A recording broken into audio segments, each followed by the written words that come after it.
Sepanjang jalan, gadis rubah ini cukup gelisah, tetapi setelah melarikan diri lebih dari 50 kilo, melihat pihak lain tidak mengejarnya, dia merasa lebih percaya diri.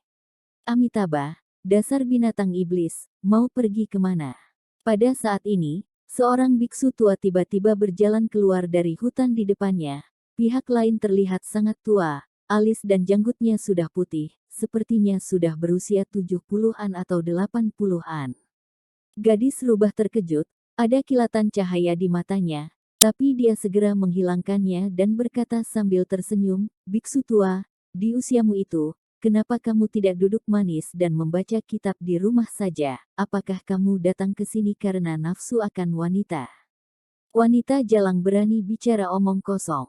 Biksu tua itu berteriak keras, suaranya seperti guntur yang menyambar. Dia terlihat sangat agung. Biksu tua ini datang ke sini untuk membawamu kembali ke kuil untuk menekan binatang iblis sepertimu, jadi kamu tidak akan menyakiti orang-orang yang tidak bersalah. Biksu tua ini benar-benar tidak tahu malu. Ternyata memang benar kamu datang untuk mencari wanita, bahkan ingin membawaku pulang untuk dijadikan selir. Gadis rubah berkata sambil tersenyum. Biksu tua itu mengerutkan keningnya, "Kamu adalah binatang iblis. Biksu tua ini memerintahkanmu untuk segera tunduk padaku. Mati saja sana botak bajingan." Tiba-tiba, ekspresi gadis itu berubah kejam, ketika dia mengangkat tangannya, dua cahaya keemasan keluar dari lengan bajunya, seperti pedang yang terbang, melesat langsung ke arah biksu tua itu. Pada saat yang sama, dia juga menyelesaikan perubahannya dalam sekejap, kekuatannya meningkat pesat, menyatu dengan angin kencang dan menerkam biksu tua itu. "Amitabha." Biksu tua itu bersabda, ada dua cahaya keemasan terpancar dari matanya, lalu dia mengangkat tangannya dan mengayunkan telapak tangannya. Cetakan telapak tangan emas terpancar, menahan dua ulat emas dengan mudah. Boom, boom. Kedua ulat emas dihentikan secara langsung, tetapi gadis rubah sudah mengambil kesempatan untuk berada di belakang biksu tua. Cakarnya yang tajam menembus jubah biksu tua itu secepat kilat, niat membunuhnya terasa sangat pekat. Tetapi biksu tua itu tidak menoleh ke belakang, seolah-olah ada mats yang berada di punggungnya, telapak tangannya menyerang ke belakang. Boom! Gadis rubah menjerit, dia ditampar oleh biksu tua, terhempas lebih dari 10 meter. "Binatang iblis, kamu bukan lawanku, sebaiknya kamu menyerah agar penderitaanmu lebih cepat selesai." Biksu tua itu bicara dengan nada sinis. Mimpi. Gadis rubah tiba-tiba melompat dari bawah dan melarikan diri ke arah yang berlawanan. Biksu tua itu ingin mengejarnya, tetapi tiba-tiba ribuan serangga hitam muncul di sekelilingnya dan menuju ke arahnya. "Amitabha." Pada saat ini, biksu tua itu bersabda lagi, tetapi yang berbeda dari sebelumnya adalah sabdanya ini mengeluarkan gelombang suara yang menyebar ke segala arah, kumbang hitam di sekitarnya berubah menjadi abu. Kemudian, biksu tua mengayunkan beberapa telapak tangannya ke segala arah, semua kumbang hitam dibersihkan biksu tua. Gadis rubah, yang telah melarikan diri 100 meter, menoleh dan melihat kejadian ini. Tentu saja dia terkejut, di bawah kepanikannya, kecepatannya meningkat, dia berteriak dalam hatinya, "Kenapa jadi begini? Aku sangat sial, kemarin bertemu pemuda sialan, hari ini ketemu botak mesum. Binatang iblis, kamu tidak akan bisa melarikan diri." Suara biksu tua itu terdengar dari belakang, terlihat biksu tua itu melangkah dengan santai, tapi setiap kali dia melangkah, setidaknya bisa menempuh jarak puluhan meter. Dalam sekejap, jarak antara keduanya sudah kurang dari 30 meter. Mendengar suara di belakangnya, gadis rubah itu merinding. Pergelangan tangannya bergetar, ulat emas dengan dua pasang sayap terbang keluar dan menyerang ke arah biksu tua. Biksu tua itu kesal, dia menyerang ulat emas dengan telapak tangannya.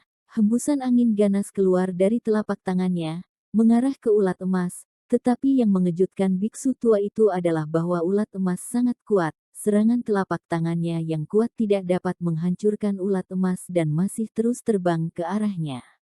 Melihat ini, biksu tua itu sedikit terkejut, dia mengayunkan telapak tangannya bergantian. Kekuatan telapak tangan ini seperti gelombang udara, mengenai ulat emas itu lagi.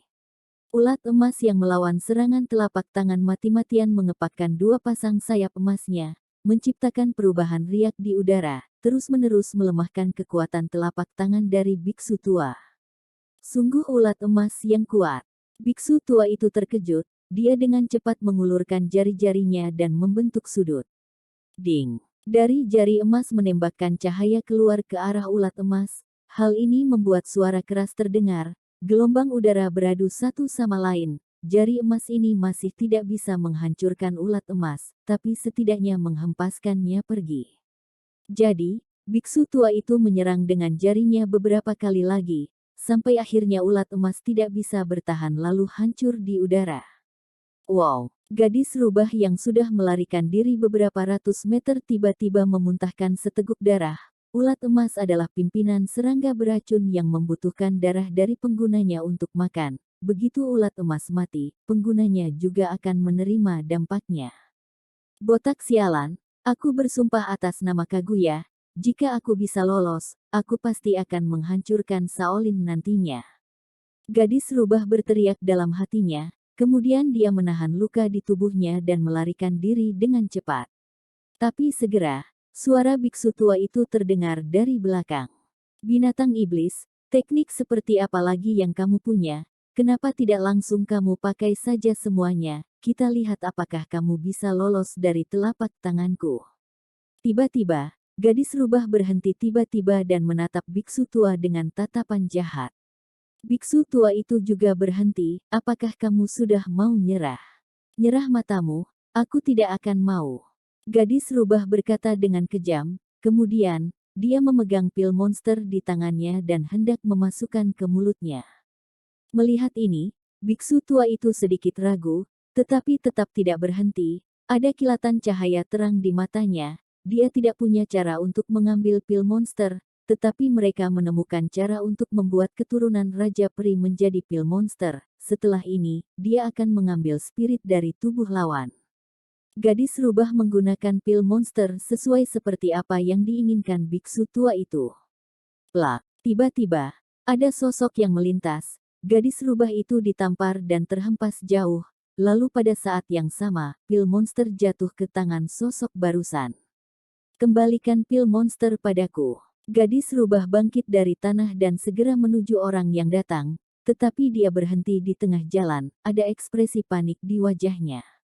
Duk, gadis rubah langsung berlutut di tanah, tuanku, maafkan bawahanmu ini. Kamu sangat berani, kamu bahkan berani mau memakannya, sudahkah kamu bertanya padaku lebih dulu? Eren menatap gadis rubah dengan kesal, terpancar niat membunuh dari tubuhnya. Jika dia tidak tiba tepat waktu, pil monster pasti sudah ditelan oleh gadis rubah. Buk, buk, buk. Gadis rubah gemetar, dia terus bersujud ke tanah dan memohon belas kasihan, Tuan, bawahanmu terpaksa melakukannya, jika bukan karena biksu tua ini terus mengejarku, aku tidak akan menelan pil monster. Beraninya kamu masih cari alasan. Eren menjentikkan tangannya, gadis rubah itu berteriak, memuntahkan seteguk darah dan terhempas pergi sampai beberapa meter jauhnya, tetapi gadis rubah segera bangkit dari tanah dan berlutut untuk memohon belas kasihan. Pada saat ini, suara biksu tua itu terdengar, Amitabha, anak muda, binatang iblis ini dan pil monster di tanganmu sangat berbahaya, tolong berikan padaku agar bisa kujaga di kuilku. Eren menoleh dan menatap biksu tua itu dengan sinis. Biksu tua, binatang iblis yang kamu sebutkan adalah bawahanku, sedangkan pil monster ini milikku, kusarankan kamu tidak ikut campur, kalau tidak, Shaolin akan terkena bencana. Biksu tua itu mengangkat alisnya, suaranya terdengar datar, anak muda, kuharap kamu jaga sikap. Pil monster hampir ditelan oleh gadis rubah, Eren sudah menahan emosi di hatinya, tetapi sekarang biksu tua itu berani mengancamnya, kemarahannya tiba-tiba meningkat, dia berkata dengan dingin, biksu tua, kamu di sini mengancam aku. Biksu tua itu menyatukan tangannya dan berkata dengan keras, Anda jangan salah paham, saya memiliki niat baik. Hewan jahat dan pil monster ini adalah benda jahat, Anda pasti akan terikat dengan bencana. Mendengar ini, Eren mencibir, botak tua bangka munafik. Aku tidak tertarik berbicara omong kosong dengan kamu. Jika kamu menginginkan pil monster, kamu bisa ambil. Jika tidak, pergi saja. Amitabha, karena Anda sangat keras kepala dan bersikukuh, maka saya tidak sungkan. Begitu kata-kata itu selesai, biksu tua itu mengepalkan tangannya dan mengarahkan 4 jari ke Eren.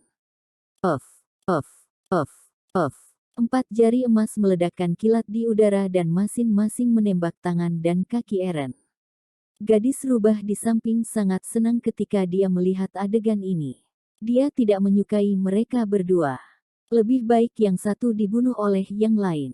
Tentu saja, akan lebih baik jika mereka bisa mati bersama. Tetapi di saat berikutnya, gadis rubah itu tiba-tiba melebarkan matanya. Terlihat perisai lapisan tipis putih susu tiba-tiba muncul di tubuh Eren. Kemudian, Eren maju selangkah dan langsung datang ke sisi biksu tua itu, mengangkat tangannya, menyerang, bang. Biksu tua itu lengah dan terpukul, terpental mundur. Tetapi pihak lain adalah Grandmaster, sosoknya di udara tiba-tiba menurun dan mendarat di tanah, tetapi matanya menatap Eren dengan kengerian dan ketidakpercayaan yang tak bisa dijelaskan. Tapi Eren tidak berencana untuk membiarkannya pergi, dia melangkah maju lagi, sekali lagi menyerang biksu tua itu. Bang!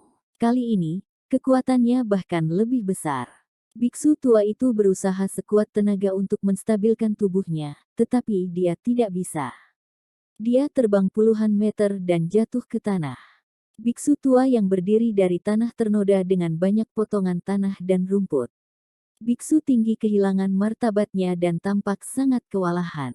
Pada saat ini, gelombang ketakutan muncul di hatinya. Dia tidak pernah berpikir, anak umur 17 atau 18 tahun bisa mencapai level yang begitu mengerikan. Amitabha.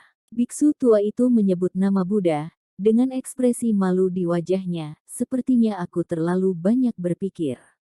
Dengan kekuatan Anda, seharusnya bisa menekan kekuatan hewan jahat dan pil monster ini.